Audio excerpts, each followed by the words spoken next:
Welcome to Real Smart, the real estate podcast you've been waiting for. I'm Spencer Kallick, a real estate and land use attorney at Allen Matkins. On this show, I sit down with some of the most dynamic and accomplished voices in real estate to explore trends shaping the industry and uncover what truly sets great leaders apart. Hi everyone, welcome back to Real Smart. Today, I am joined by Ari Shaeps, a partner at Allen Matkins. He's also a colleague and a friend who I've known for many years. Ari has worked behind the scenes on some of the biggest real estate projects in California, including Salesforce Tower in San Francisco. Ari works with developers, REITs, investors from day one of the project, helping from everything from acquisition to design, construction, exit strategy, done over $14 billion worth of deals, and helps clients move deals forward, protecting their long-term interests. Ari, welcome to the show. Spencer, thank you for having me. This is a lot of fun. I got to say, it's nice. We've been doing the show for a while, but it's nice to be able to sit down with lots of friends. And today, this is a special treat because this is the first time I gotten to have one of my real estate partners here on the show. So obviously, I know you well, but maybe Ari, let's start. Talk to me a little bit about what you do, right? When you're the jack of many trades. It's one of the reasons I love you. But your expertise is construction law. You lead our construction law team here at Allen Matkins. What does that mean? What does it mean to be a construction lawyer? I generally call myself a real estate generalist because there's not a long list of things that I'm afraid of touching. However, it's a good thing and a bad thing, let's just say. But no, you're more good than bad. That's true, but we have a lot of resources here and a lot of incredibly smart people who are always available to help. And I know what I know what I don't know. My title is the leader of the construction group. And so what do I do on a daily basis? It really depends on where we are within a cycle, what we are working on with particular clients. But I characterize the nature of my practice as soup to nuts transactional construction support. So what does that mean? Basically, after someone like yourself gets a project entitled, right? And the client's probably already had architects and other professionals that have been engaged at that point. I come in and every contract that developer or client needs in order to get the project from entitled to having a certificate of occupancy, we negotiate all of those. So all of your consultants agreements, all of your professional agreements, all of your architect agreements, all of your construction agreements. If you need something from your neighbor in order to put in tiebacks for a shoring wall, cranes, etc. So soup to nuts, that's on the construction side. We also have a lot of investor clients, right, who are investing in joint ventures, right? And so we come in and we look at, if we are on the investor side, how has the developer put together all of their paper, right? And so if we're putting in 90% of the money on a development deal, right, we have a very vested interest. It's a couple $1 billion, maybe more involved. Yeah, we review all the development agreements as well, and do some from, depending on who we represent in the context, because it can be the investor, it can also be the scrappy developer. So you do a little bit of everything, jack of all trades, like I said, but you've done some pretty huge projects. We mentioned Salesforce Tower. Tell me, how did that kind of come to be, and what was your role in making that kind of iconic tower in downtown San Francisco become a reality? I mean, I think there's a lot of things in real estate that really relate to timing, and that was really one of them. I had a relatively unconventional track to get to Allen Matkins. I went to law school to practice real estate, and I went to law school having actually had two career tracks, right? I worked for the State Department, was in the consulate in Barcelona. I knew I was interested in real estate development. I worked for a developer. That didn't work out, and so I said it was law school. So anyways, I graduated in 2009 with the desire to practice real estate. 2009, real estate attorneys are getting fired by the hundreds in Los Angeles. So I took a job to get real estate experience outside of Los Angeles, made my way back. That was in 2012 when I joined Allen Matkins. In 2012, in South of Market, San Francisco, in the financial district, it was beginning to absolutely take off in high-rise development. So I kind of cut my teeth on a project for Boston Properties, 535 Market. The contractor there was Swinnerton, I believe. And then started working on, I don't even think I knew the scale, the importance, et cetera, on a project of Salesforce Tower. They would then begin to take the next two years of my life. I probably had 5 development contracts under my belt in like a 2-year period. The project was so large at the time that it required a joint venture between the 2 contractors, which was Clark Construction out of Bethesda, Maryland, but they have a massive presence here on the West Coast, and their partner Swinnerton, who is a massive contractor in the West Coast. They've now grown into other regions as well. And so, I mean, that was a several-year project because we have a number of different stakeholders we attended to as well. So that's a great example of kind of your breadth. But I know one of the most recent projects you've been working on is, and I don't want to upset anybody if we have any Oakland A's fans listening to us here, the A's are leaving Oakland. They're going to Las Vegas. You were tapped to do the GMP contract for the Oakland A's stadium. Talk to us a little bit about what that experience has been like. I know it had to be done in a very compressed timeline because of some financing and some bills were pending in the Nevada legislature. How did you roll up your sleeves and get that done? So this has been a labor of love, and if you know me, I'm an absolute like sports nut. So the idea that I have been able to, work with the sports team, have contact with the different, the general counsel, et cetera, has been for me like a career kind of highlight, right? But what have we done? I mean, this is a highly complicated, highly complex transaction. Eric Engels is the architect. I mean, doesn't get more complicated than a stadium in Las Vegas on the Sunset or on the Vegas Strip. So first of all, I'll start with it's on one of the most historic sites within the Las Vegas Strip, which is like now that I've been a part of this is where dreams are made. This is where Sinatra, Mill and Row, the Tropicana Hotel. So that site is very, very large site. And you were there when they got rid of the hotel, right? You pushed the button. You dropped the bomb, right?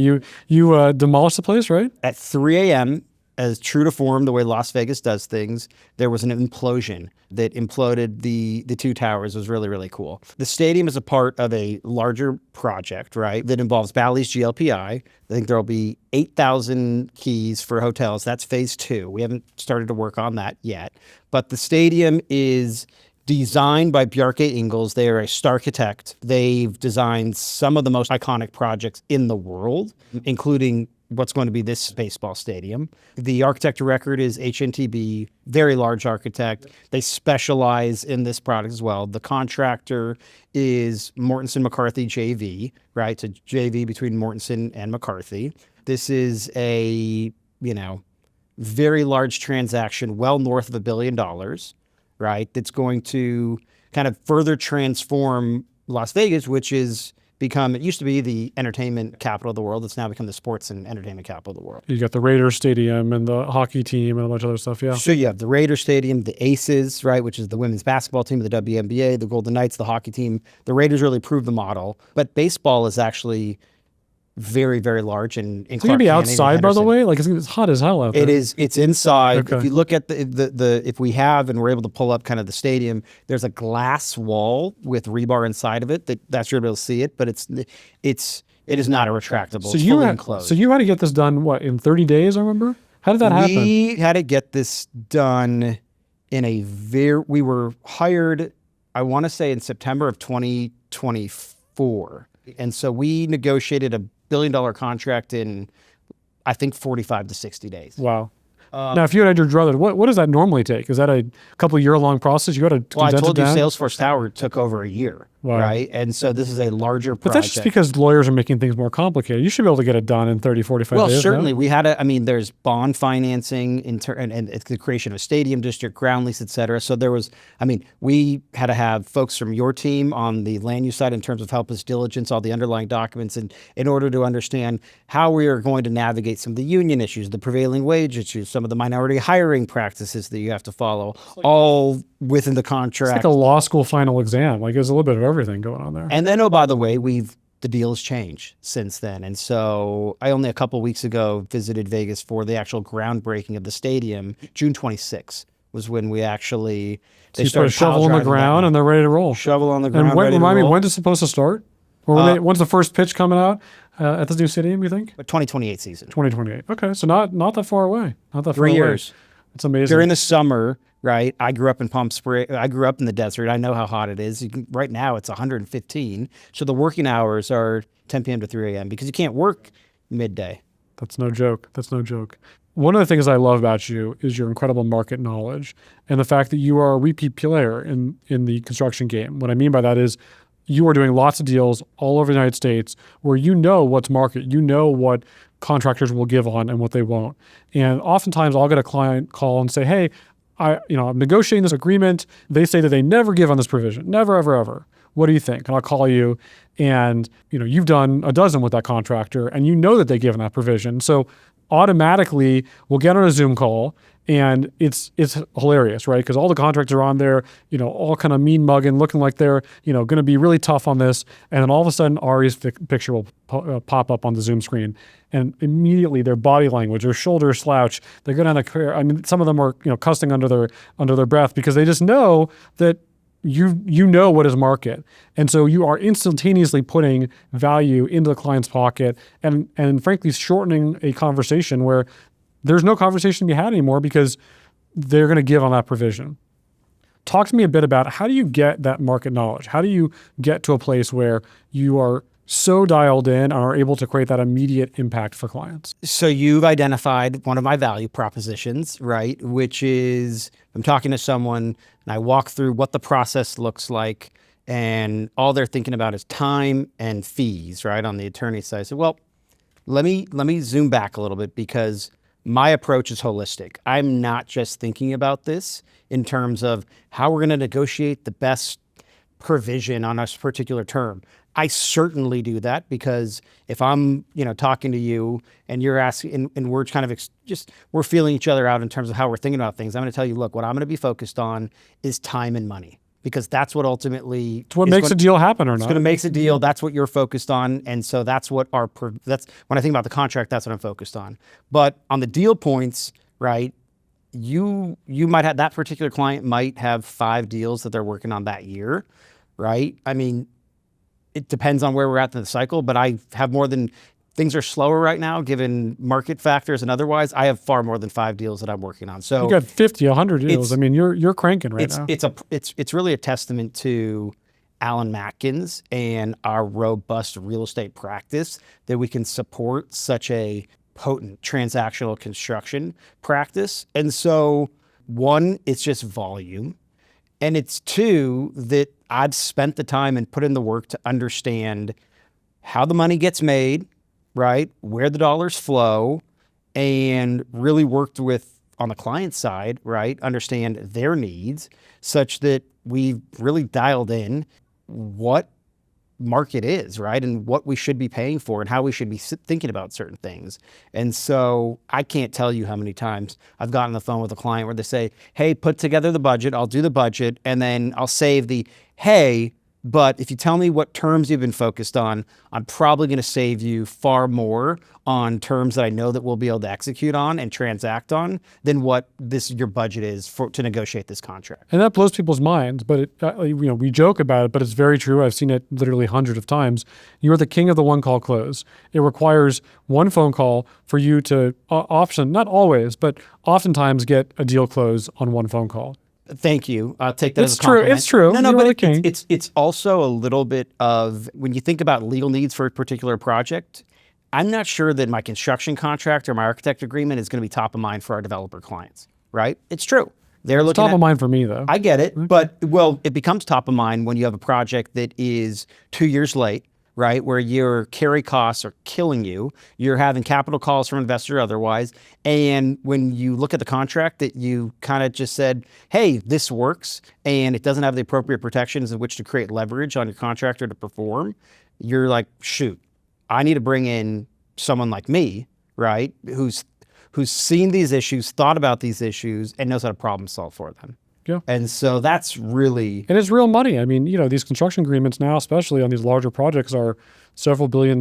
We had a call the other day, I know, where you were able to look at a contract that someone else had been involved in and save our client $25, $30 million just by one call. And it doesn't always happen, but it can have a huge, huge impact on the bottom line, especially like you said, when there are delays, construction costs getting more expensive. It's a huge value add.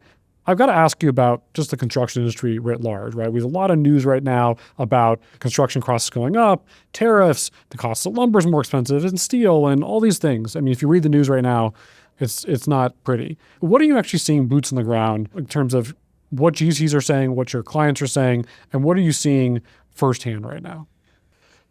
So this is a moving target. I'll give you kind of high level theme. We can't have this discussion without talking about tariffs, right? And what that has done to, let's start with like the emotional aspect of what that's going to do emotionally to a pro forma on a development deal versus, and then once you kind of hone in and do the folks, work. And folks are scared. Folks are unclear. Folks are really scared. And so the interesting thing in terms of like, what am I seeing is that for projects that were signed in Q1, or contracts, pardon me, that were signed in Q1 of 2025, right? That means we signed a contract with a guaranteed maximum price. We had the drawings were at the level of where they were such that a contractor will give you a maximum price. And then the contractor goes out and they sign subcontracts to buy out the scope of work for the overall project. I've had a number of clients reach out to me and say, well, what does our contracts, remind me what it says about buyout savings. What does that mean, right? So let's just say that, for example, you talk about lumber, right? It's a $5 million line item that was contemplated for at the time of the GMP, but then when the contractor signed the subcontract with that lumber provider, it came in at 4.2. Right? And so there's suddenly $800,000 of buyout savings. So how are we handling that? The point is that I think that in terms of market of Q1 2025 to where we currently are, there was a lot of emotion that was driving prices, and there was fear of the unknown and how do you price in certainty? Because at some point tariffs are at 90%, then they're 70%, then they're 10, you know what I mean? It's a lot of volatility right now. And how do you price in that volatility? And that's priced in. And then, but what we're actually seeing is that it hasn't actually had the impact that was thought. That's direct in terms of what like the buyout savings looks like. I'll tell you, I moderated a panel last week, and a very sophisticated developer client actually went through, and I haven't really stress test this in terms of like walk it through, but actually went through and said, well, if the project costs 100% and you have fee and you have insurance, and you have general condition costs and you have general requirement costs, that amounts to like, let's say 12 to 13% of the overall cost. Then now you're at like 85 to 88. Then you have material and labor. Labor's labor, labor is actually going up. If we need to explore that, we can talk about that. And then you have material, right? And that's what we're talking about with construction costs. So that's like 40% of your project. Then if you think about, okay, well, what's going to be domestically sourced versus what's sourced from foreign countries that are subject to risk there, then it's even a smaller amount. So really what they're talking about is like, of a project cost, you're talking 100%, like maybe 1% to 2% of the project is subject to the risk there in terms of costs. That's only one of the issues though that we have. You have supply chain issues in terms of delays in delivery. So we're talking about like, what are we doing for early procurement? I mean, there are a number of issues and headwinds that if I have a client come to me and say, hey, we're going to be signing a $300 million guaranteed maximum price with X contractor, what should I be thinking about? Elevators, for instance, really hard to get elevators. Switch gears. Yep. The first thing I say is, I know you want me to, I know you were looking for an email, but we need a call. We need an hour because I need to walk you through what you want. I want you to tell me what you've been thinking about, right? Because clearly this is your project, but I want to tell you what I think you should be thinking about and what others are thinking about as well. Talk about labor for a second. I mean, is this having to do with some of the immigration issues happening in our country, or when you think labor, our labor costs are skyrocketing right now? This is a testament to, you have the baby boomers that are getting close to retirement. I'm hearing constantly about how there is a shortage of tradesmen that are going to backfill the retiring woodworkers, plumbers, et cetera. And so it's a supply and demand and issue and a shortage of labor, which is simply just driving labor costs up. So, sorry, is it true or false? Or is construction getting more expensive? Is it getting less expensive? I mean, there's, at least from what I see, a lot more less expensive. More expensive. It's getting more expensive. But how does that work? Because there's so many less new starts. Not a lot of developers are putting shovels in the ground today. You would think that would bring the market price down a little bit because people will want to get their folks working. If we look at, I haven't looked at the kind of the tracking data, right, in terms of, how overall construction costs are looking, but construction costs are going to be comprised of two components: labor and labor and materials. What I think that you'll see is that materials are lower. There's going to be exceptions where certain items, steel or otherwise, will be higher, but maybe other components are lower. And so maybe that's lower by, a figure, but labor is higher. Labor is not going down. And if it's split 50-50 between, the overall project cost between that it's labor and materials, if materials are, down a couple percent and labor is up 10%, the project costs are up. So is there going to be a scenario where all of a sudden construction costs are going to go down? I mean, if tariffs are depressing the price of goods and maybe we start backfilling some of the labor market, I mean, is that ever going to happen, or is this is the new norm? This is the way things are going to go? I personally have thought construction costs should go down based off of just, what you've identified, right? Project starts versus not project starts. And there's got to be hungry subcontractors in the market that are aggressively pursuing projects. I haven't seen it yet. Interesting. It's fascinating.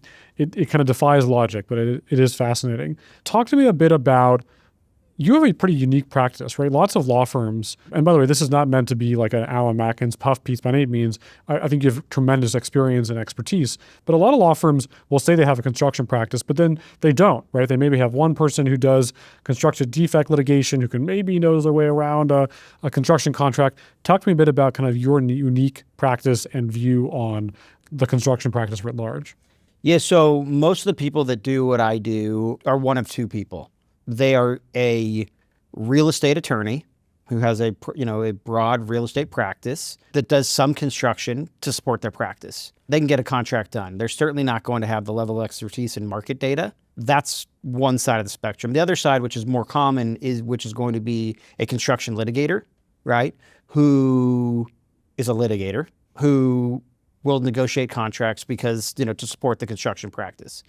And look, they know those contracts, they have to litigate them. But what I'll tell you is if I'm negotiating a contract and the attorney that represents the contractor is a litigator and they're in depositions for a week or they're in trial, it's really hard to meet deadlines to get a contract done when you have a litigator who has other matters that are taking priority. Never mind the nature of the way I think about things is how do we get a deal done versus litigators have generally a different approach. And attorneys get a bad rap because they're supposed to, people think they're trying to drive up legal fees and they're trying to create more work for themselves. But you really are focused on how do we get this deal done? Where does that mentality come from? I want to get a project done. I want to crane up, I want to get a project done and I want to get more of that client's work, right? I don't think about things in terms of, oh, well, this project's going to take this long. I mean, I as I mentioned, I like to roll up my sleeves. I really engage the client, try to understand what their needs are, what they're thinking about. And I try to think about things as if I was, in their shoes, right? But clearly I have my lens in terms of my role that I need to fulfill. And that's what's worked. And because of that, we've had people that want to work with me and my team on their future projects as well. So let's zoom out a bit. You've mentioned a bit about kind of some of your background and experience. How did you get into this business? How did you decide to be a construction lawyer? Okay, so I told you a little bit about my trajectory in terms of when I graduated law school and wanting to do real estate. It was really a product of the market, right? I came to Allen Matkins wanting to do real estate and there really wasn't anywhere else I wanted to go to because I wanted to do real estate. And as a young attorney, I'd heard that this place is the best. And I said, I have lofty ambitions. That's where I want to be. It was a product where we were within the market, as I'd mentioned earlier, right? In south of San Francisco, it was, we'd have 7 cranes up. Our clients were incredibly active. And I latched on to an attorney who had a pretty significant construction practice. I was incredibly interested and I fully dove in and basically went from not even crawling to sprinting. Right. And I mean, it was 2012. I'm in the office at 8, leaving at 10, Monday through Friday. And but was extremely excited about what I was working on. Right. Because I became an attorney to do real estate and I was actually working on real estate. We'd fly to San Francisco, we'd fly to other locations and I would see the work that we were The fruits of your labor. You're the seeing it fruits of our real labor. time. And as a young attorney, I was just fascinated by it, and I wanted to, I couldn't, I would get sad when we would finish a contract. It's like, well, when's the next one coming in, right? And I would be told, don't worry, it's coming, It's relax. coming. It's coming. And they keep coming. I mean, gosh, over $14 billion worth of new deals. That's a lot. You are a leader in this industry. I know it's hard for you to believe, but it is true. Talk to me a bit about your leadership style, both outward facing when you're dealing with clients and dealing with other contractors, but also inward when you're working with other attorneys at the firm. Outward with clients, it's simply, I always go through a feel out process, which is I got to know my client, right? Know what makes them tick, know what their needs are. Everyone is different, whether it's a institutional like REIT or a pension fund or a scrappy developer. They're going to have different needs. They're going to have different things that they're focused on. So that's kind of piece one. And then I always learn about what are they focused on, because everyone has their different experiences. Or have had some bad experiences maybe that they're Exactly. scarred from. Yeah, on a particular project, they had a fact pattern. And so because of that particular fact pattern in their contracts, they always need to know that these particular issues are handled in this particular matter. I have to go through that feel out process, right? In order to understand what the client is focused on. Then I bring my expertise. And the way I think about things is I have to think about things in terms of how we're going to protect them on, with the legal issues, indemnity insurance, et cetera. But I always think about things on the business side as well, because ultimately that's what is going to make the client and the project successful. So that's on the client side. Inward, in terms of my team, you mentor a lot of young attorneys. Yeah. What's your kind of leadership style? What is your approach? How do you do that? My approach is empowering the young attorneys. And so I give clear and direct feedback, not afraid to say, hey, this was not a good job. You can do better. Sometimes, by the way, that's underrated. I feel like everyone now gets a trophy and award, but sometimes you've got to say, look, this wasn't right. Here's why it wasn't right. And do better. And let's give you another chance. And I actually had to learn that, because in going through like my development as a leader or a trainer, I kind of went through I just want everyone to like me. And well, you are the cool partner, right? You're the one that everyone wants to hang out with. Go see a show together, go do whatever on the weekend. All the hot spots. But yeah, you're very effective too. Well, I had to go through I want everyone to like me. You want to know what? I would be reviewing something, and then suddenly, in my head, I was like, this wasn't good, but I just didn't feel comfortable giving the feedback. And then once I felt more comfortable and provided that feedback, and I got actually got the feedback to my feedback was like of appreciation, right? I kind of leaned in more. And so anyhow, I'm direct. I also empower the team, right? In terms of if you to the extent you demonstrate that you are able to run with something, I will let you run with it. I will not hold your hand. I will not micromanage you. We will keep our eye, macro level. Certainly, depends on the client relationship as well. Some clients want to deal with me, right? And we have to train them to, that we have amazing attorneys that we've invested a lot of time in and who can do the job, and they're cheaper than me. One of my experiences with you is you're not afraid to do anything. Right. It doesn't matter your bread and butter is construction, but you're also litigating cases. You're also involved in lots of different things. Where does that come from? Because most people are kind of like, I know my thing, I'm going to stick with it. But what makes you kind of comfortable to, frankly, take on anything that comes your way?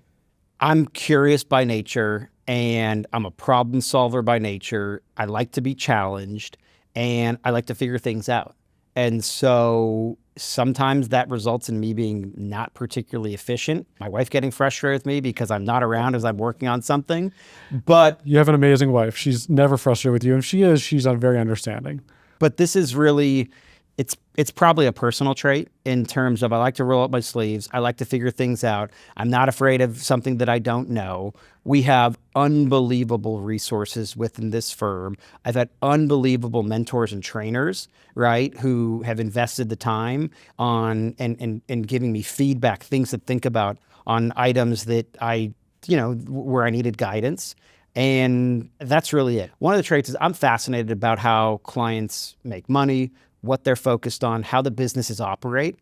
And if you are only doing one particular thing, you're limiting yourself, right? The clients are doing a number of different things. And so if I'm able to understand, the different facets of what they're focused on, I think I can do a better job in terms of servicing them and thinking about what they're thinking about. I love it. I love it.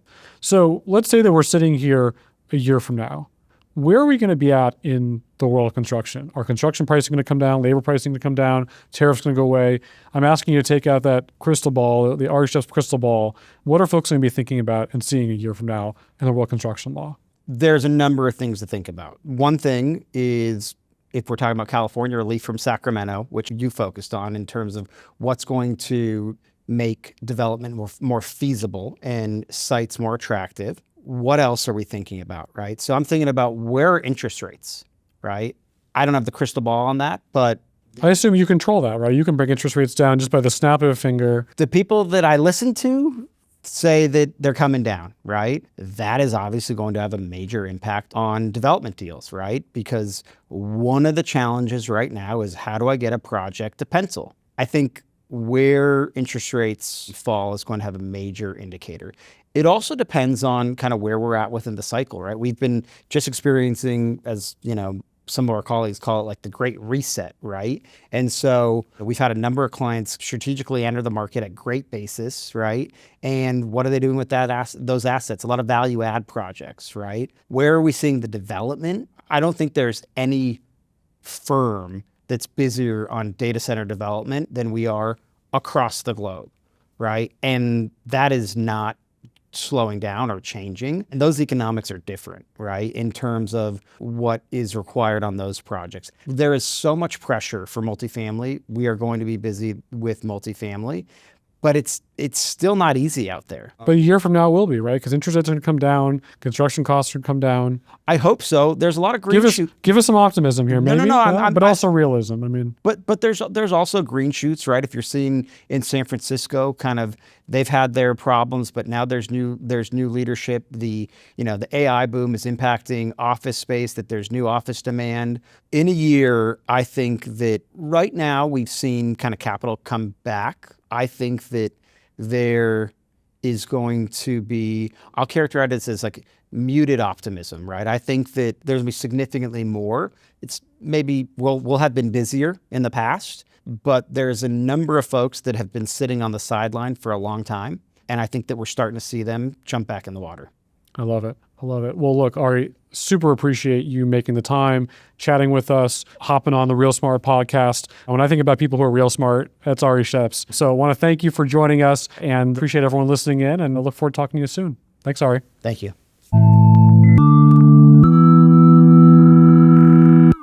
The content of this podcast is for the general informational purposes only and does not constitute legal advice. Listening to this podcast does not create an attorney-client relationship between you, the host, guest, or Allen Matkins. You should not act or rely on any information discussed without first consulting a qualified attorney regarding your specific situation. Any opinions expressed are those of the individual speaking and do not necessarily reflect the views of Allen Matkins or its clients.